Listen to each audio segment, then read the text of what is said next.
Apakah informasi menyangkut tentang data dan fakta pertahanan dan keamanan negara merupakan rahasia negara dan tidak boleh dibuka ke publik?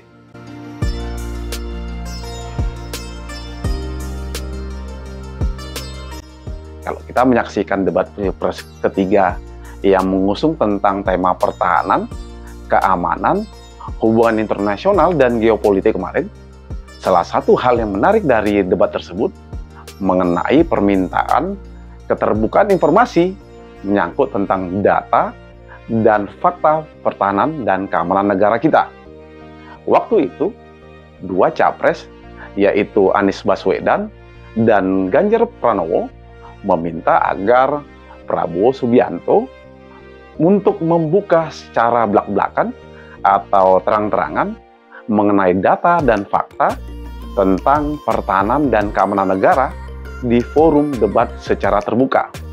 Atas permintaan dua capres itu, Prabowo Subianto menyatakan bahwa sejumlah data yang disampaikan oleh Ganjar Pranowo itu keliru dan sekaligus menolak permintaan dua capres tersebut dengan alasan data pertahanan dan keamanan negara kita adalah sesuatu yang bersifat rahasia sehingga tidak boleh dibuka di forum debat Pilpres tersebut. Pertanyaannya, apakah benar permintaan dua capres itu bersifat rahasia negara sehingga tidak boleh dibuka ke publik pada debat Pilpres tersebut? Berdasarkan Undang-Undang Nomor 14 Tahun 2008 tentang Keterbukaan Informasi Publik atau Undang-Undang KIP menyatakan bahwa perlunya transparansi dalam penyelenggaraan negara demi kepentingan publik. Tapi hal yang perlu menjadi catatan kita, tidak semua informasi bisa diakses oleh masyarakat, karena hal ini dapat berpotensi membahayakan pertahanan dan keamanan negara. Jadi, berdasarkan undang-undang itu, ada 7 poin sebagaimana diatur dalam pasal 17 huruf C Undang-Undang KIP yang dikategorikan merupakan rahasia negara dan tidak boleh dibuka ke publik. Pertama, informasi tentang strategi, intelijen, operasi, taktik, dan teknik sistem pertahanan dan keamanan negara kita dalam kaitannya dengan ancaman dari dalam dan luar negeri. Lalu yang kedua, dokumen yang memuat tentang strategi, intelijen, operasi, teknik, dan taktik yang berkaitan dengan penyelenggaraan sistem pertahanan dan keamanan negara kita. Lalu yang ketiga, hal yang perlu digarisbawahi menyangkut jumlah, komposisi, disposisi, atau dislokasi kekuatan dan kemampuan dalam penyelenggaraan sistem pertahanan dan keamanan negara kita, termasuk rencana pengembangannya. Lalu yang keempat, menyangkut tentang gambar dan data tentang situasi dan keadaan pangkalan dan atau instalasi dari militer kita.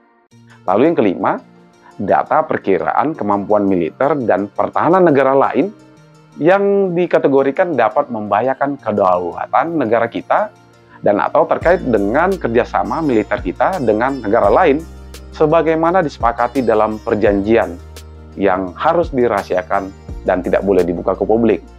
Lalu yang keenam, sistem persandian negara, dan yang terakhir atau poin yang ketujuh menyangkut sistem intelijen negara kita. Karena apa? Karena banyak potensi bahaya apabila data-data rahasia itu bocor ke tangan pihak-pihak yang tidak bertanggung jawab, baik itu pihak di dalam negeri atau pihak asing atau yang ada di luar negeri. Artinya, membuka 7 poin itu sangat berpotensi mengancam kedaulatan negara kita. Tidak hanya itu, data jumlah kondisi real kekuatan pertahanan dalam negeri yang ada di dalamnya termasuk dengan arah geopolitik serta geostrategi nasional khususnya. Jadi data-data itu secara teknis hanya dapat dibuka oleh orang-orang yang sudah disumpah jabatan serta memiliki kemampuan atau kompetensi dan keahlian untuk dapat mengelola data tersebut. Hal yang perlu digarisbawahi bagi orang-orang yang melanggar berdasarkan pasal 54 ayat 1 Undang-Undang ini dapat dipidana penjara 2 tahun dan denda maksimal 10 juta rupiah. dan berdasarkan pasal 54 ayat 2 dapat dipidana penjara selama 3 tahun dan denda maksimal 20 juta rupiah.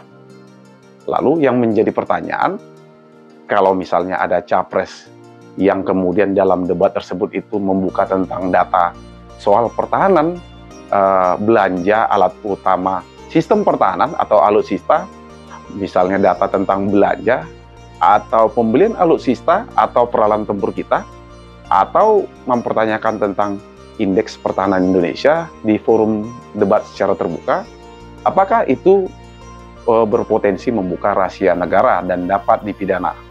Silakan komen di bawah ini agar dapat menjadi bahan diskusi kita bersama. Salam dari saya.